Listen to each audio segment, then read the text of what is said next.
तो ये last one is very important, that's why it is in red colour. तो पहला कौन सा सेंटेंस है जो कंप्लीटली बुलशिट लगता है मुझे? आप सबका एक बार फिर से स्वागत है। आज मैं आपको 8 ऐसे सेंटेंस बताऊंगी जो आपके मनी को ब्लॉक कर रहे हैं। I am law of attraction coach और पिछले कई सालों से मैं law of attraction specially for money उसको लर्न कर रही हूँ एंड सिखा रही हूँ। I am also doctor.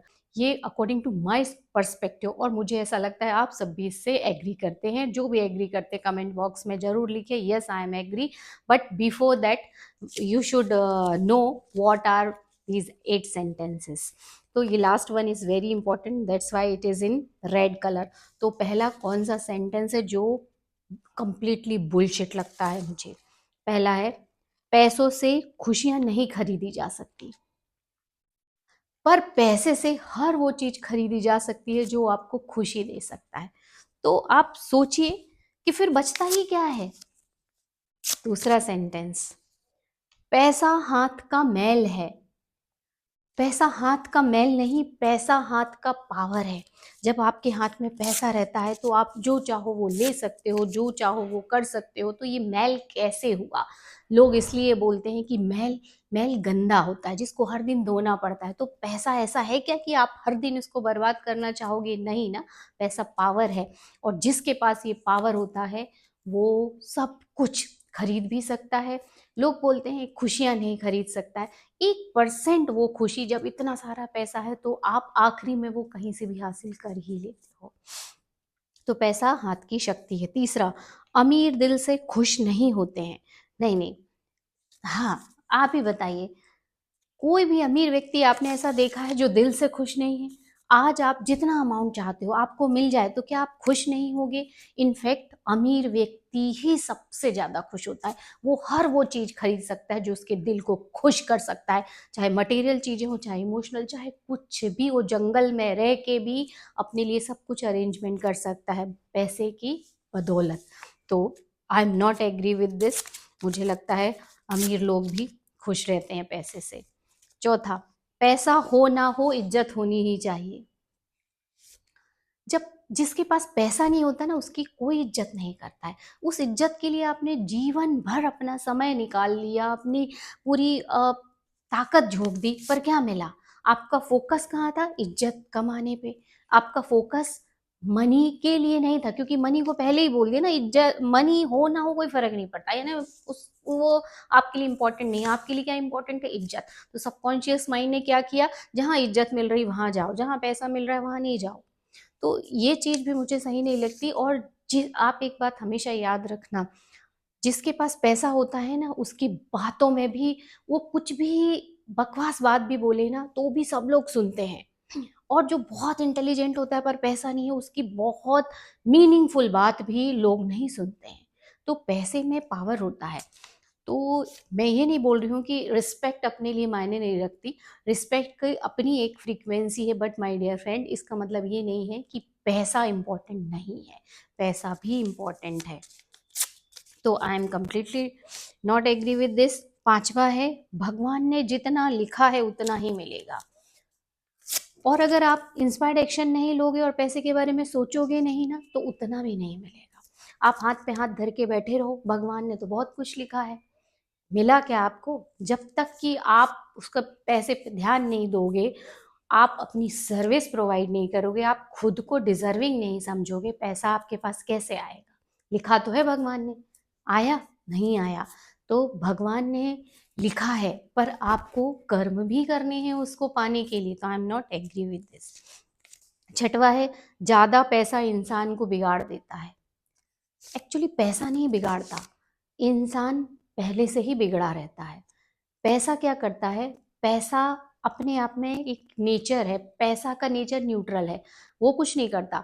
आप में जैसे गुण है ना उसको बढ़ा देगा। अगर एक बहुत अच्छा इंसान है उसके पास पैसा आ जाए तो वो और अच्छा इंसान हो जाता है। और जो बिगड़ा है, पहले से ही बिगड़ा है, उसके पास और पैसा आ जाए वो ऑलरेडी बिगड़ जाता है। तो पैसे में गड़बड़ी नहीं है। पैसा अच्छा या बुरा नहीं है। चाणक्य ने भी बोला पैसा शक्ति है, धर्म का आधार है। तो पैसा कैसे इंसान को बिगाड़ सकता है? इंसान पहले से ही बिगड़ा है तो बिगड़ेगा ही। तो I am not agree with this. सातवां, जो पैसे के पीछे भागता है सुकून खो देता है। ये सही बात है क्या? ये उनके लिए है जो कुछ भी नहीं करना चाहते, शांति से बैठे रहना चाहते हैं, अपना हाथ दिखाते रहते हैं, अपनी किस्मत पे भरोसा करते रहते हैं कि आज नहीं तो कल मिलेगा, कल नहीं तो परसों मिलेगा। ये भाग दौड़ भरी जिंदगी मुझे नहीं चाहिए, मैं तो घर में सुकून से रहना चाहता हूँ। एक्चुअली वो सुकून से नहीं रहता, वो अपनी सारी डिजायर को दबा के रखता है, अपने को कंफर्ट जोन से निकलने नहीं देना चाहता है। ये एक तरह की एक कंडीशनिंग होती है कि जो अपना दिमाग ही ऐसा बना है कि वो आपको सुरक्षित रखने की कोशिश करता है, बट हम उस ट्रैप में आ जाते हैं, हम समझते नहीं हैं कि हम उसको अपनी तरीके से ढाल लेते हैं। जैसे मान लो आपने कहीं इन्वेस्ट किया किसी स्टॉक में और सामने वाला बोल रहा है ये बहुत बेकार स्टॉक है, गिरने वाला है, तो हम क्या सुनना चाहते हैं, नहीं नहीं एक दिन ये बढ़ेगा क्योंकि हमने उसमें इन्वेस्ट किया है। तो वैसे ही ये चीजें हैं कि जो चीज हमको हम नहीं पा पाते हैं ना, वो हमें ऐसा लगता है कि हम उसके लिए कुछ तो भी अच्छा सुन लें, अच्छा बोल लें। तो ये लोगों के द्वारा क्रिएट किए हुए सारे सेंटेंस है कि जो आपकी कंडीशनिंग आपको सेफ रखे, सुरक्षित रखे। तो ऐसा नहीं है, बल्कि अगर आपने पैसे पे ध्यान नहीं दिया तो सारा सुकून खो जाएगा। ना आपके परिवार वाले आपको पसंद करेंगे, आगे चल के आपके बच्चे ही बोलेंगे आपने दिया क्या।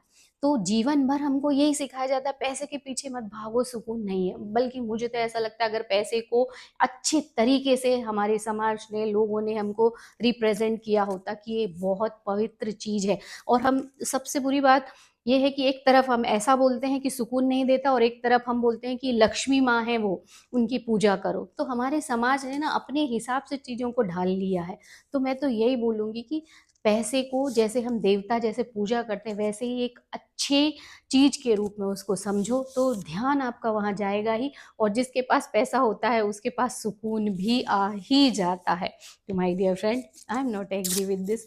इनफैक्ट आपको पैसे के बारे में ध्यान देना चाहिए, पॉजिटिवली उसके लिए काम करना चाहिए।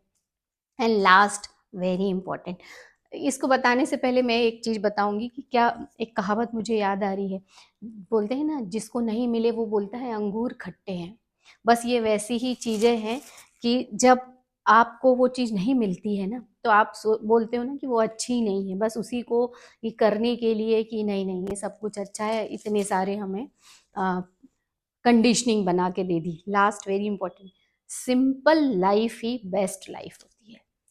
आपने कितने लोगों से सुना होगा, नहीं नहीं मैं तो बहुत सुखी हूँ, बस हो गया मेरा, अब मुझे कुछ नहीं चाहिए।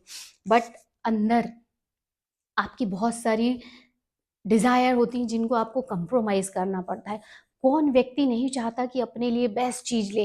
कौन व्यक्ति नहीं चाहता कि अपने परिवार के लिए बेस्ट फैसिलिटी दे? कौन व्यक्ति नहीं चाहता कि अपने बच्चों के लिए बेस्ट एजुकेशन दे? पर एजुकेशन के लिए पैसा चाहिए। सिंपल लाइफ में सिंपल जॉब, एक लिमिटेड अमाउंट में पैसा, वो क्या कर लेगा? इनफैक्ट एक समय के बाद बच्चे बोलेंगे आप में इतनी काबिलियत थी, उसके बावजूद भी आपने हमें क्या दिया। और अभी आपने ये सुना ही होगा, हर घर में लड़ाई झगड़े का कारण कहीं ना कहीं पैसा होता है। और वो व्यक्ति की कंडीशनिंग ऐसी होती है ना कि पैसा ज्यादा मायने नहीं रखता, पर सामने तो वही दिख रहा है। तो अगर ये शुरू से हमको सही तरीके से कंडीशनिंग दी जाती तो हम आज बहुत अच्छी जगह पे होते। धन अगर अच्छा नहीं होता तो क्यों राजा अपने पास इतना सारा धन रखता? क्यों आज देखो, जो भी रिच है वही पूरी दुनिया को चला रहा है, जिसकी बड़ी बड़ी कंपनी है, वो सब कुछ पूरा देश कंट्रोल में करके रखे हैं। इनफैक्ट लोगों की सोच कंट्रोल करके रखे हैं, इनफैक्ट पूरा सिस्टम कंट्रोल करके रखे हैं।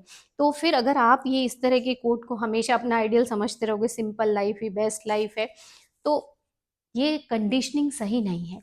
सबके लिए ना सिंप्लिसिटी की परिभाषा अलग हो सकती है। अगर हाँ, आप अगर संत हो, वैराग्य की उसमें जा रहे हो, आपके कोई जिम्मेदारी नहीं है, तो बात अलग है।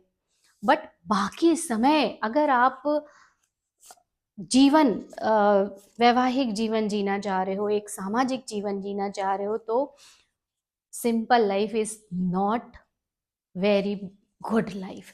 ठीक है, एवरेज लाइफ हो सकती है, but you should always try to make best life, क्योंकि आप में काबिलियत है। एवरीबडी बॉर्न रिच, और हमारा अधिकार है रिच बनना, सुख समृद्धि को हासिल करना, उसको यूज करना, अच्छे तरीके से दूसरों की मदद करना, ये हमारा बर्थ राइट है। आई होप आपको ये आठों सेंटेंस आपके मनी की जो नेगेटिव रिप्रोग्रामिंग है उसको तोड़ने में सफल होंगे। तो ब्रेक डाउन करो इन सारी चीज़ों को। एंड सबसे अच्छी बात यह है कि आपको लगेगा कि ये तो बचपन में 7 साल तक हो जाती रिप्रोग्रामिंग, अब तो ये बन गए हमारे बिलीव, अब क्या होगा, अब कुछ नहीं होगा।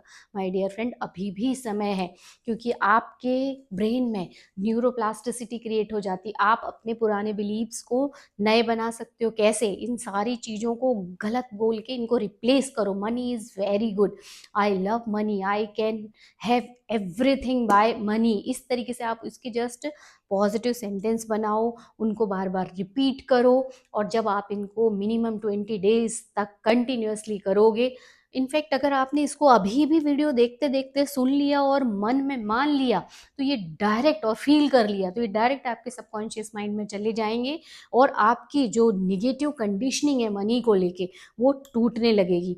तो जब आप इस तरीके से करोगे तो आपका ब्रेन फिर से रिवायर हो जाता है, आप फिर से नई प्रॉस्पेरिटी की सबकॉन्शियस माइंड में कॉन्शियसनेस क्रिएट कर सकते हो। एंड ऑटोमेटिकली आपकी अटेंशन फिर उसी तरफ जाएगी। Then you will also start attracting opportunity. अच्छे अच्छे अवसर आएंगे, अच्छे लोग मिलेंगे, आपको काम करने में मन लगेगा, and you will also start attracting more and more money.